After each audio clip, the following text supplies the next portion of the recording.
Gamer Leaf, the podcast in which one man strives to level up his geekhood and helping you do the same, one battle at a time. Now, let's get geeky with Gamer Leaf.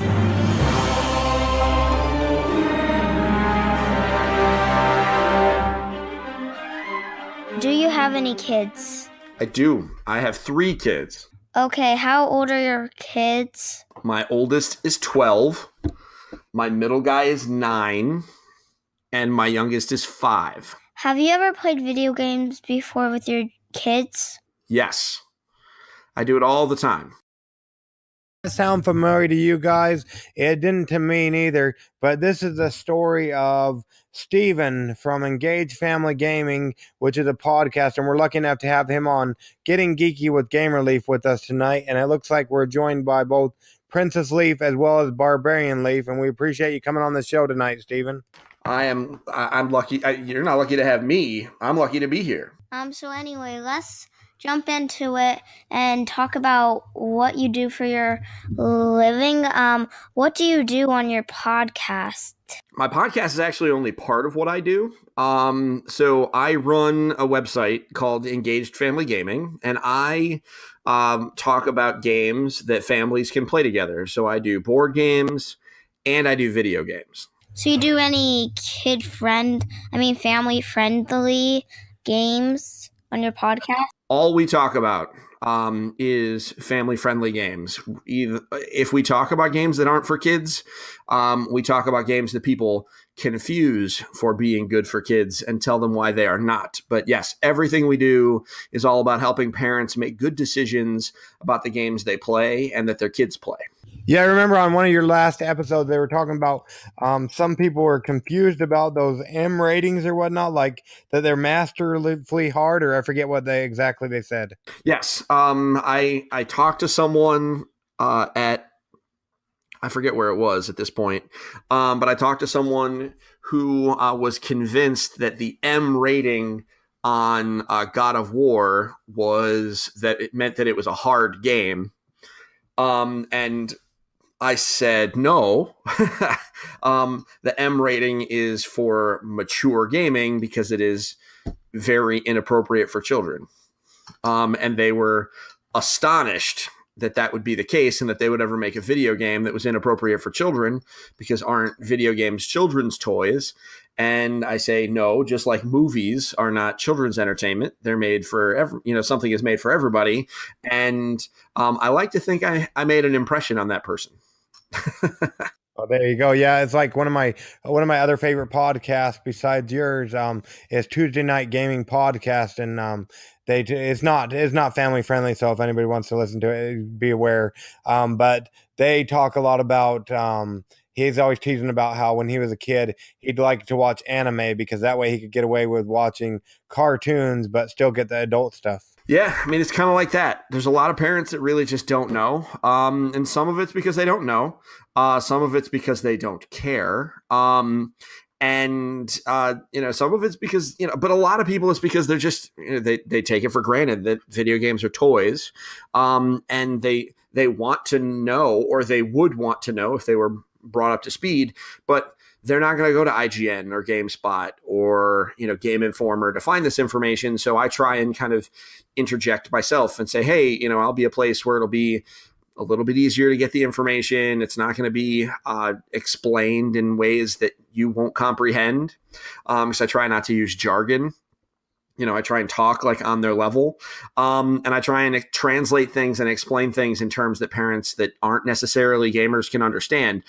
But at the same time, I also talk to gamers who are parents, right? Like there's plenty of people in my generation who played video games since the Nintendo came out or even before. And I can talk to them because maybe they're just looking for somebody that they trust to give them good games to play without having to experiment. And I can help with that too. Did you try playing games in your own house with your friends? Oh yeah, all the time. I especially love to play Super Mario Kart. Every Super Mario Kart that has ever come out, I have had friends over to come play with me, and now I'm excited to be able to play that same game with my kids. I know. I was listening to your podcast and recently found out that there's a setting that I can change. My wife told me she'll have my head if I change it, but that makes the new Switch Mario Kart not so simple, because then that way people can run off the road and don't have to press the gas or whatnot. Yeah, there's the newest, so Mario Kart 8 Deluxe for the Switch has a auto steer and an auto acceleration feature, both of which that are automatically turned on. And so their accessibility features is what they were intended for. So they were to, but they really make it so that younger kids or less skilled gamers can still participate. We've had a 3-year-old play Mario Kart, and the game basically plays itself, but it's just about good enough to win matches in 50cc all by itself. 50cc being the earlier, so. Yeah, our 5-year-old was able to do that. She did pretty good, it sounded like. What is your podcast family name? We don't use code names like you guys do. So we actually go by our regular names. I wish I had known that code names were a good idea, but at this point it's been so long because we've been doing our podcast for about so we're at we just recorded episode 132 and we do one a week. So we've been doing this for about 3 years, and it never occurred to me to use code names. So we just go by our regular names. We do them because we have crazy relatives. Well, listen, I get it. And I think it's a good idea. It's just by the time I realized that it was a good idea, it was way too late. I'd have to go back. You ever hear the phrase, you can't unring a bell, Princess Leaf? Yeah. Yeah, it's like that. When did you get into games? Were you born into them, or did you find out about them? And when, if you found out about them? Well, I'm old. So I was not born into them. However, I would have if I could have. So for board games, my parents always had they had a closet in our old house that was full of board games. And for as long as I could remember, when I was much younger, there was they just didn't let us in that closet because they didn't want us to, they would go into the closet and pick the games out because they didn't want us to go in and make a big mess, which is certainly fair because we would have tormented the whole place. But I remember opening that closet and just kind of staring into it. You know what I mean? And it was something that I always wanted to get into, but I never really, I played with them, but they were never like a priority. It was when my parents brought me my Nintendo, which came out. I think they got it for us. I was 7 years old. So it was like a year after they had come out. I had played it at some friends' houses, and I tell this story. I actually tweeted it out on Mother's Day, which was just recently, because I think it's a pretty good illustration of why I do what I do. So my parents, we didn't have a lot of money. Who does? And so I wanted a Nintendo. I never thought I was going to get one, and they surprised us with one. And so my mom kept me and my brother downstairs. My sister hadn't been born yet. And they kept us downstairs, and while my dad set it up, and eventually they let us go upstairs, and he was playing Duck Hunt, which was at the time, and you can't even watch YouTube videos of it. That's how old it was. At the time, it was just this phenomenal, crazy, no one had ever seen anything like it games. I'm sure your dad will remember. Eventually I was like, hey, can we play Super Mario Brothers? Because who doesn't want to play Super Mario Brothers when they watch it? And, it took some convincing because my dad really, really liked Duck Hunt. And eventually my mom turned to my dad and was like, is it safe? Is it okay to let them play? And I was perplexed by that because I was like, well, it's just Super Mario Brothers. But I looked at my mom and I said, Mom, of course it's safe. Watch. Let me show you. And so they gave me the controller and I played. And it was the worst game of Super Mario Brothers you have ever seen played. So it was bad. But that was, I think kind of a telling moment, right? Like I've spent the rest of my life, for 30 some odd more years telling people that games are safe and it's okay to let your kids play them. So that's a really long answer to your question, Princess. But yes, I've been playing for a very long time. Did you say that Mario 1 is the worst Mario game out there? No. I said that I played the worst game. Like, I was terrible at it. With that said, I am a Super Mario. I'm playing a Super Mario. I am a Super Mario World is the best Super Mario Brothers game guy. So the one for the SNES, that's the camp I fall into. Okay, so but that's not 3D fully, is it? I don't think. No. Super Mario World is the one that came as a pack-in with the Super Nintendo. That's my favorite Mario game. Okay, I'd have to go with Super Mario 3. I don't know if I've said it on the podcast before, but one time I was playing it with one of my cousins or whatnot, and I ended up, I don't know, we were messing around with a pair of handcuffs or whatnot, and ended up getting them stuck behind my back, and ended up beating Super Mario 3 with the handcuffs behind my back because we had to wait till my uncle and aunt got home so we could get them unlocked. Okay, so kind of terrifying that you were playing with handcuffs with a cousin without adults around. Yeah, for sure, yeah. But, listen, I'm down. I'm with the Super Mario Brothers series.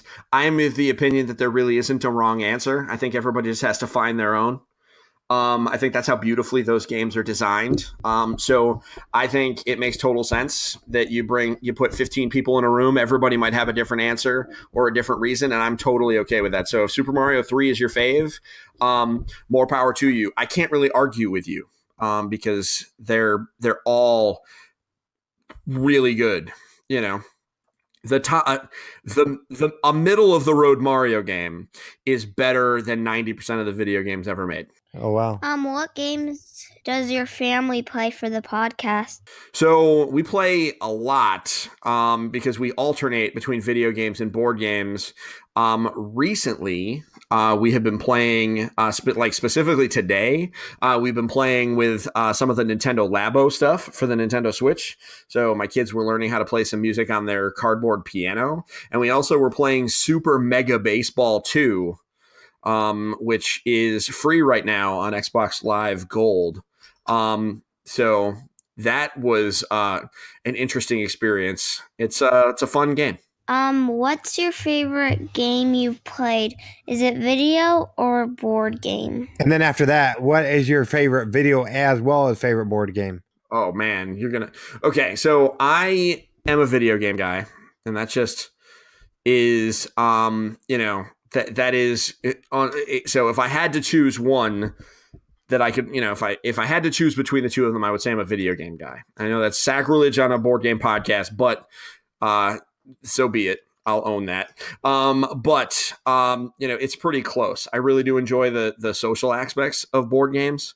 I don't really like playing video games with people.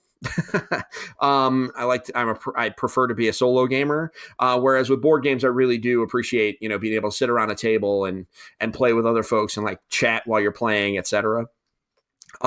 So my favorite, now you're asking me my favorite board game of all time is Letter Tycoon, which is by Brad Brooks and published by Breaking Games. So that is a combination of like Dominion and Scrabble, because it is a deck building word game. And I absolutely love it. And I love the aesthetic of the game. So, because it looks really cool. It looks like an antique. So my favorite board game has to be Letter Tycoon by Brad Brooks. So my favorite video game of all time,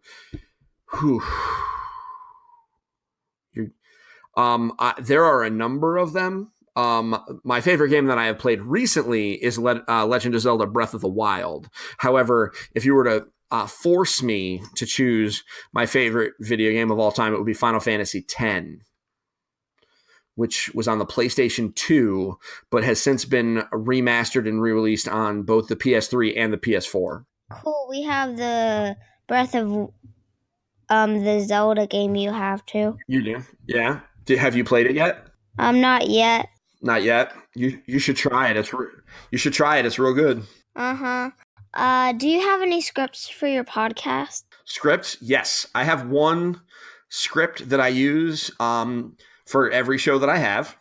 And the way that it works is it's not one script for the whole show. It is different scripts for different segments. And depending on what segments I have in the show, I use that. So for example, I always have an introduction, and it's different whether it's a board game podcast or a video game podcast.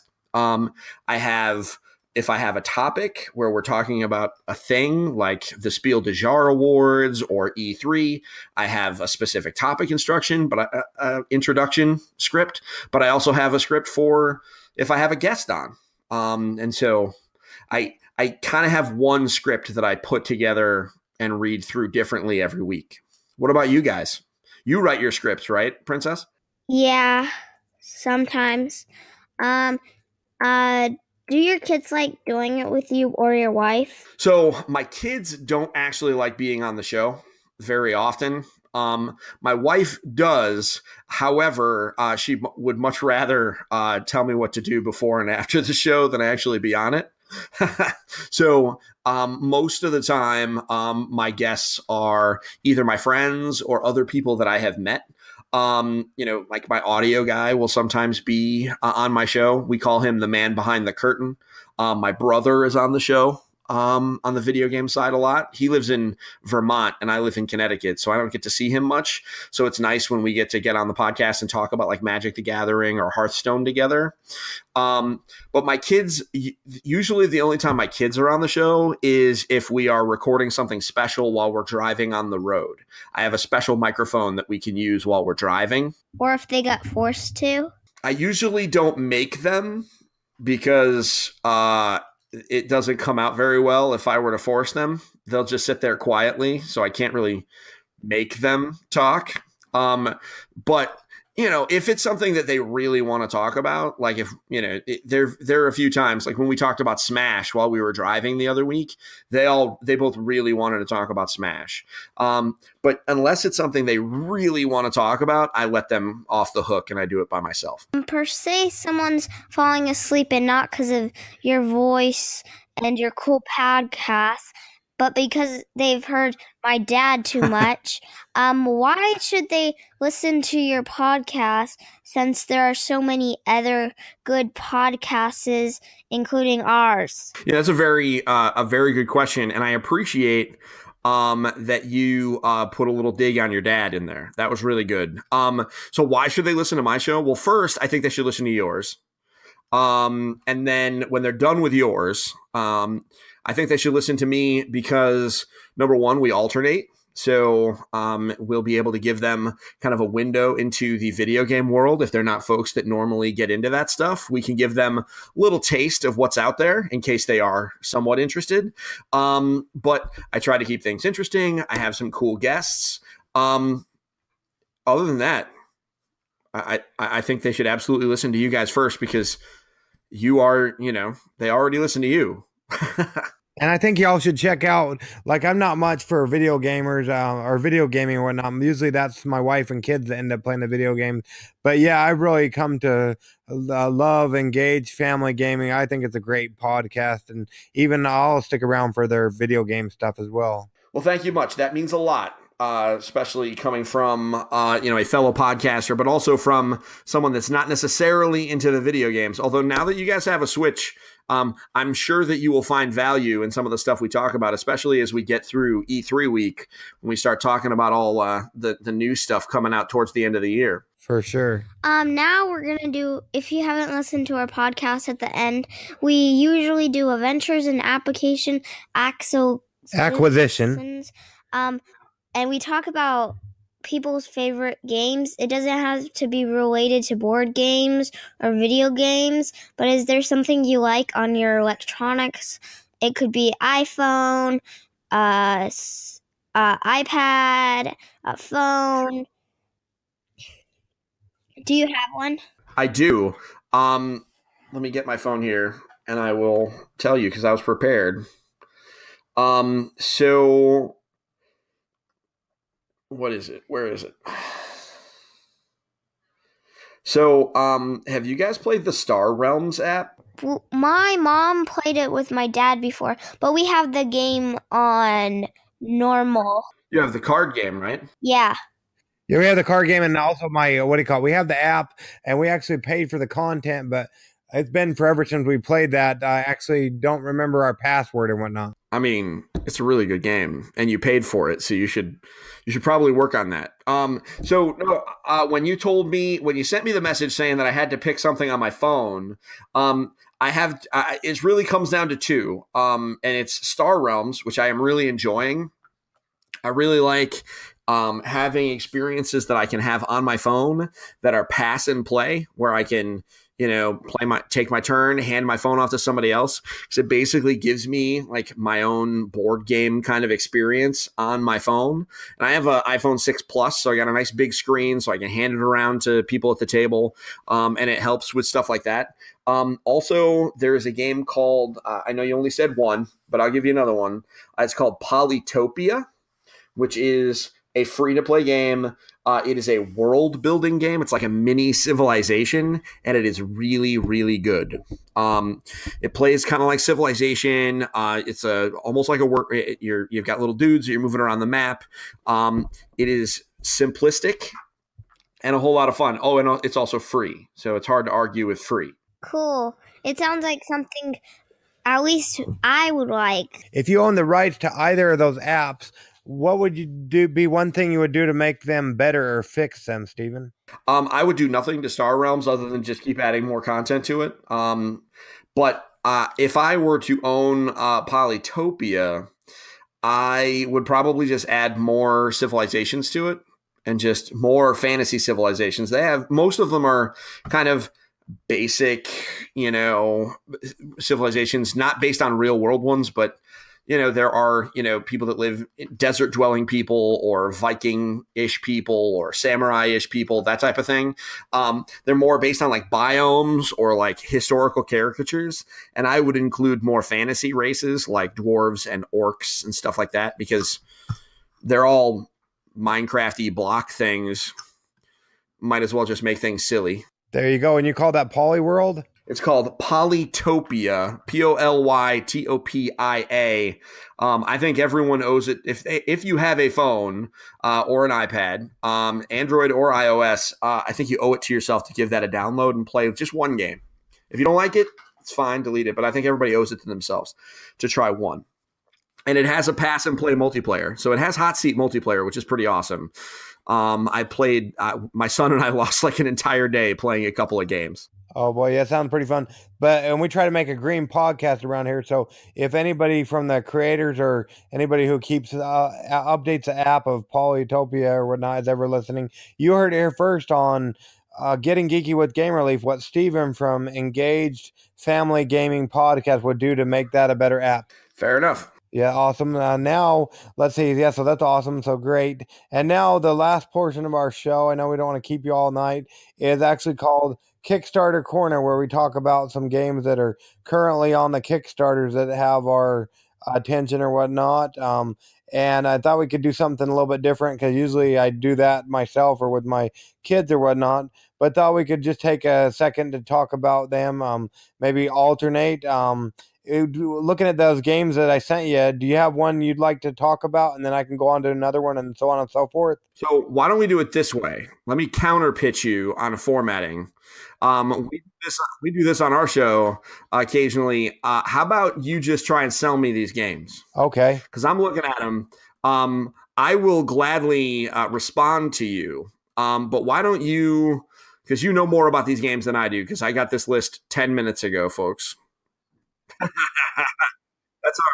So why don't you sell me, and I'll tell you if I'm buying. Okay, that sounds pretty fun. Actually, just to go back with that, I've been a salesman for quite some time. I haven't done it for a little while, but back after I first got married with my wife, I was a telemarketer for Nextel cell phones, and in the middle of the night, I wouldn't let her. I was sleeping, of course, but I woke up.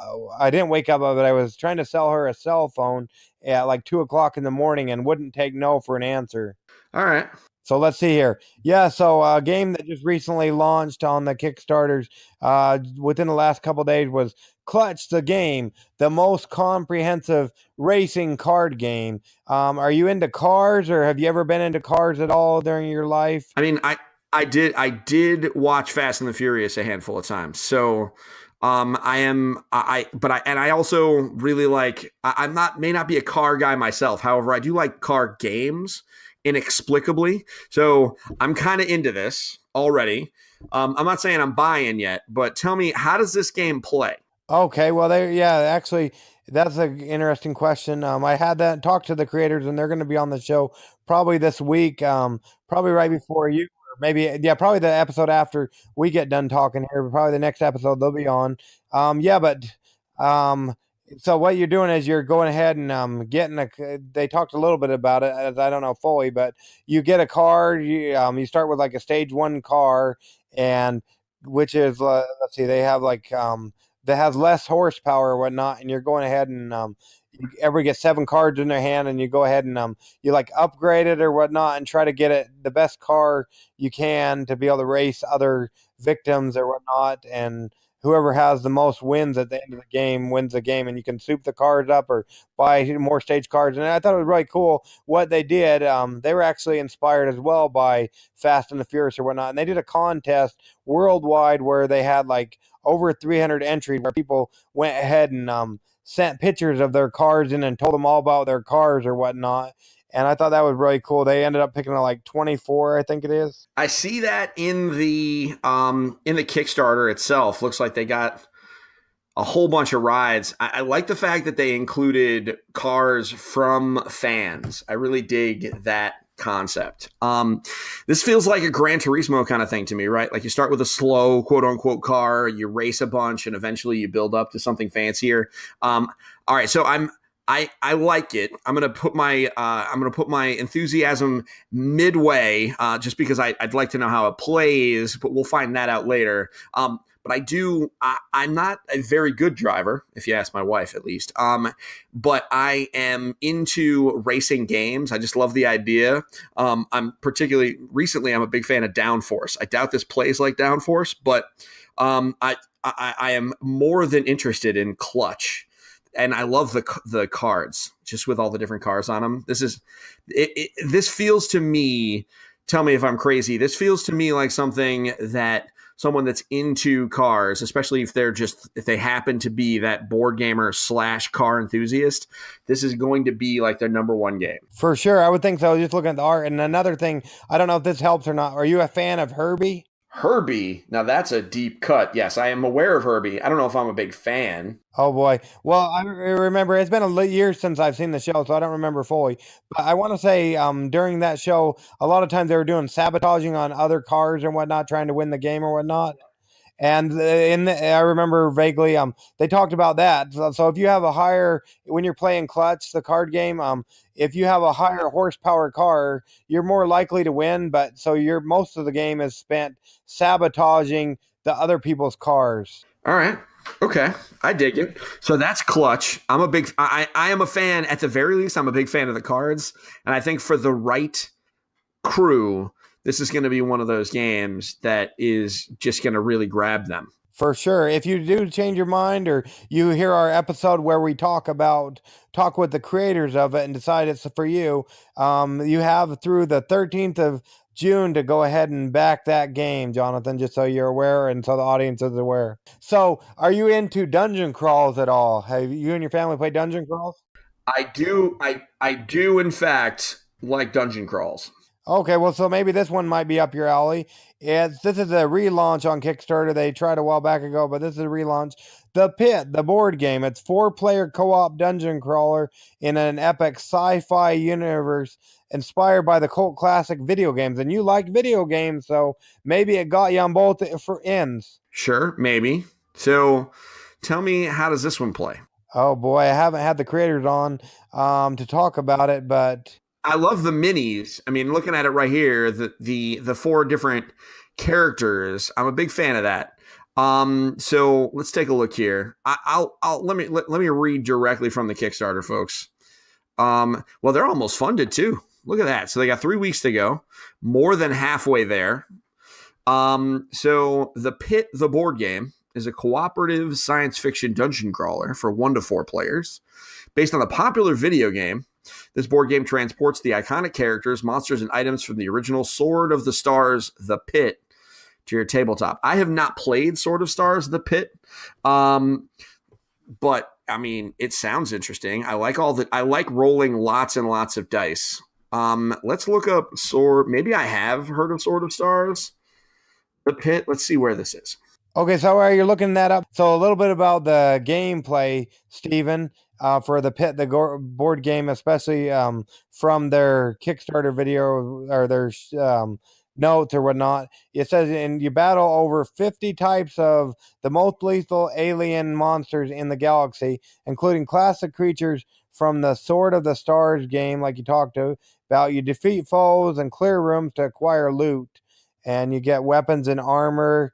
And then once you've cleared a floor, you move on to the next one. And the deeper you go, the more powerful the enemies are going to be and the greater the rewards. And then on the final floor, you face down with Lord of the Pit himself and his army of monsters. It's kill or be killed. Yeah. I mean, okay, so I like the minis. I like the class-based stuff. This one sounds like something I'd be down with. My only concern is that the board feels a little busy to me, but maybe it's just because I don't know what the heck I'm doing. I'll own that. But I do appreciate the art. I like if you pledge $5, you get a copy of the game. Yeah, $5 and you get a copy on Steam. And it's, I mean, I think I'm looking at the game on Steam. It's normally $10. Well, in the U.S., it looks like $4. I think it's about $4. It's $5. What is that? I want to say Canadian or something or another. Yeah, Canadian. All right, that's pretty good. Let's see here. I mean, this looks. Listen, all right, I'm sold.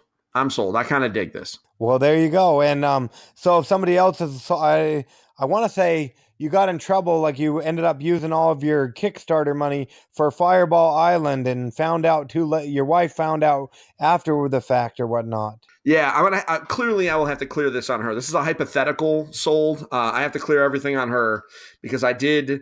I went full car on Fireball Island because I couldn't help myself.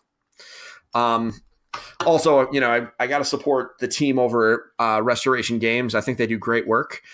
Full disclosure, I do work for them at PAX Unplugged. I help sell some of their games, but I wasn't going to not back Fireball Island. For sure. So per se, you get the approval of the head of Engaged Family Gaming to go ahead and backing the Pit, the board game. You have through Sunday, June 10th to back that great game. Yeah, there we go. So June 10th.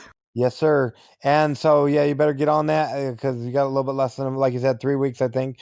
So the next one is called Treasure Mountain. It combines worker placement and tile laying to create a unique experience where you can bump other workers off spaces and take actions. And now, before you even ask how this one plays, the bumping mechanism is what really caught me.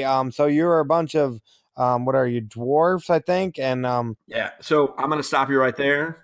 I am 100% sold because there are dwarf meeples. I am a huge fantasy dwarf fan. So there are dwarf meeples in this game. I don't even care what the game plays like. Obviously, you need to tell people. Because this is a show, but I'm telling you, already sold. This could be about taking a nap, although I'd be interested in the game about taking a nap. But I'm all in on this game. Cool, awesome. So there you go. You've at least sold Jonathan from no, dang it, I messed it up. Stink, sorry. Yeah, you've at least sold Stephen from Engaged Family Gaming podcast on Treasure Mountain. What I was about to say is I love the fact that you can bump the other people off the board or their spot due to the length of your beard. I love it.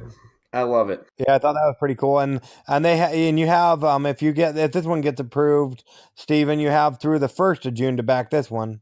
All right. Yeah, well, yeah, this one's definitely going on the list. I'll be talking to the general on this one. So it's 55 Canadian. No, it's 55 US. 55 US. Yeah, this one's U.S. Sorry. For sure, and they're almost 200% funded. Yeah, no, this is so for those, as I say on my show, this is basically a pre-order. Basically a pre-order. I'm loving, I mean, how many dwarf meeples? So 20, there's only 20 dwarf meeples, but still, that's a lot of dwarf meeples. Man, I'm kind of excited about this. Yeah, I had the creator. Yeah, if you find the time, we interviewed the creator a while back ago, and it was a pretty fun interview. Fair enough. Well, there you go. And last but not least, we've got Forgotten Fight. It's a deck building card game in which you need to choose 3 heroes to prove that you know the best combo. And you go ahead and you get the thing I didn't like about the game, but it seems like it's a pretty good game, is you have to get 3 heroes, like you get 3 decks or whatnot, and then to have an opponent, they have to get 3 decks. So I guess there is an option to get 6 decks, so you can go ahead and battle one another. Yeah, I see. I do kind of dig it. I like what it looks like. Just looking at the aesthetic. I mean, I do appreciate the art, but you know what it looks like? It looks like an old school computer role playing game. It really looks like they took something that was meant, that I would have played on like a compact Presario, and back in the day, and kind of made a card game out of it, which I really kind of dig. So this has a very modest funding goal, and they're about, I'd say, what, 60? They're about 10% of the way there, but they've got plenty of time. So definitely think people should be giving a look at this one, and so. How do you get? So I'm looking at the pledge levels. So if you pay $15, you get 3 random decks. How do you get all of the decks? Okay, yeah. So if you want to get all of the decks, I want to say, what was there, like 7 decks? Let me see if I can find that. Let's see here, 5 and 2. Let's see. I'm trying to look here. Yeah, you will get to 75 Canadian gives you all 18 classes. So 75 Canadian. And then you get all the classes, and then you can go ahead and have more people fighting and whatnot. I gotta admit that's a little pricey, but I love the art, so I'm not quite sold on this one. But that doesn't mean that I don't think it's good. I think this is one of those games that's that's just gonna have to find its audience. But this is, but it's got a very modest funding goal and more than a month to do it. So good luck to them. Not for me, but I think this will find an audience somewhere. Yeah, we're really hoping so. Yeah, they had to revamp and relaunch on the Kickstarter because before they didn't have any of the art listed, and they just had the video go. He went through everything, all those 18 decks in the video or whatnot, and I know people like to see the art on the Kickstarter pages. So yeah, I really hope he's able to do something with it as well. Like you said, it looks like an old video game made into a card game. Wow. Yeah, I mean, it looks good. I mean, I don't think the issue is the aesthetic. I think that my issue is just the cost, and I think that's just my own issue. But I think this is definitely going to find the right audience and the right game group. This is a game they're going to play every Friday night for a very long time. Okay, sorry about that. I missed a couple in having the opportunity to try to sell these to Jonathan. But last but not least, on our Kickstarter corner are a couple of more great games. We've also got On Their Merry Way, the relaunch. It's a unique path-building board game starring the underdogs from the Tales of Robin Hood, the Greedy Merchant, and the Merry Men. Definitely check this one out. They go through the 12th of June. It's got a really cool mechanism in making the people come along the trail. And then Monster Card Boulevard. It's a 2 to 4 player strategic card game featuring 90 silly, seductive, and scary monster cards. Easy to learn, yet hard to master. You're not monster, you are a monster in this game. Definitely check this one out. They go through the 17th of July. It's a little not younger kids, but it's kind of friendly family or whatnot. Some of the people are seductive, so make sure you're older or whatnot. And then last but not least, this has recently been deemed Princess Leaf's favorite game of all time, Yard of the Month, a gnome smashing fun. The gnome smashing, garden sabotaging game of wits, flowers, and fun for the whole family. Did I mention gnome smashing? Definitely check this out. Wait for Friday if you want, and we will be bringing you our review of this game, most definitely. I keep on slipping. One last and final Kickstarter to bring to you. Sorry if the sound's off a little bit, misplaced a chord, but not to worry as it won't be happening again. We got Bushido Duels. It's an easy to learn, fast to play card game for 2, 4, 6, or even 8 player sets or players set in old Japan. Definitely check this one out. It's a fun, action-packed card game where the players try to outthink each other, act unpredictably, and have faith that their risks will reap rewards. The game is designed by Frozen Maze Games and illustrated by Emily Ryan. For sure, for sure. So there you go. There you have it. So that's the game that we had to talk about on Kickstarter, and we really we don't want to keep you all night, Stephen, but we really appreciate you coming on, getting geeky with Game Relief. Mind us coming there to your hometown to stalk you in person. How would people go about finding out about what you or your family has going on with both the website as well as the podcast? Sure. So yes, please don't stalk me at my home. There are plenty of ways to reach me. So here's what I would definitely recommend. Number one, head on over to engagedfamilygaming.com. That's our, I call it the mothership. And sign up for our newsletter. The newsletter is easy because every Monday you get a newsletter, gives you everything that we have done the week before. Saving that, you definitely want, if you're listening to this, that means you like podcasts. I'm sure you got an extra hour every week, no big deal, or maybe every other week if all you want to do is listen to the board game stuff. So head on over to your podcatcher and search for our podcast name, which is Engage, a family gaming podcast. We have about 130 some odd episodes of crazy gaming goodness for you to listen to. Otherwise, you can also like us on Facebook. And on Twitter. I definitely, if you have an interest in video games, I think everybody should follow us across all of our social channels, and also subscribe to us on YouTube, because we're about to go to E3, which is the Electronic Entertainment Expo in LA, and we will be putting out a ton of content. I'm actually bringing a whole team out there, my video guy, my audio guy. We're going to be putting out a whole bunch of stuff, and we're going to be focusing entirely on the family games that are available or that are being advertised and shown at E3. We've got some behind closed doors stuff that I can't even talk about yet. And one of the things we're going to be doing, and you might even want to check this out, Blake, is we are going to be doing a live tour where one of us will just go through the camera while we are in Facebook Live, and we're going to let you guys, the audience, decide what we look at and where we go. So it's going to be kind of like a choose your own adventure where you control the cameraman. We're not exactly sure how it's going to work. It's probably going to be a little chaotic, but we're going to do that every day that we are on the show floor. So yeah, that's the long answer to how to find us. Oh, that's fine. When should we look for you? When is that E3 thing going? So E3, we fly out to LA on June 10th.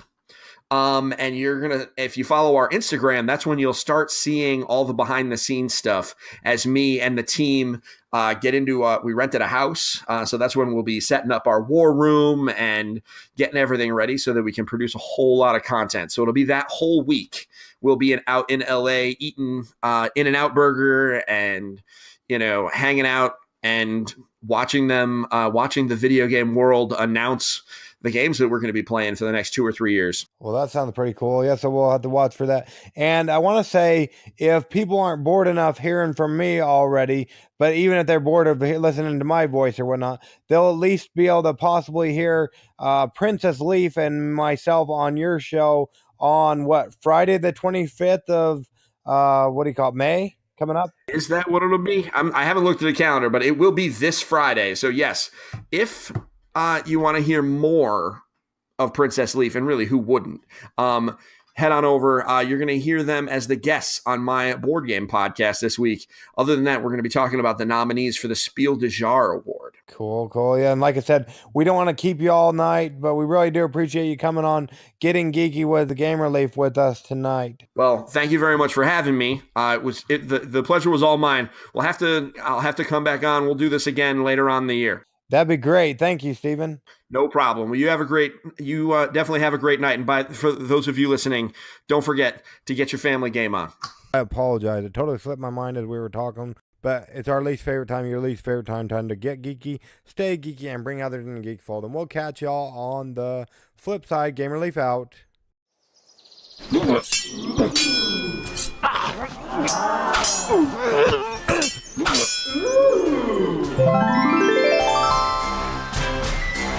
Gamer Leaf levels up. Tune in next week to see if Gamer Leaf's luck holds up.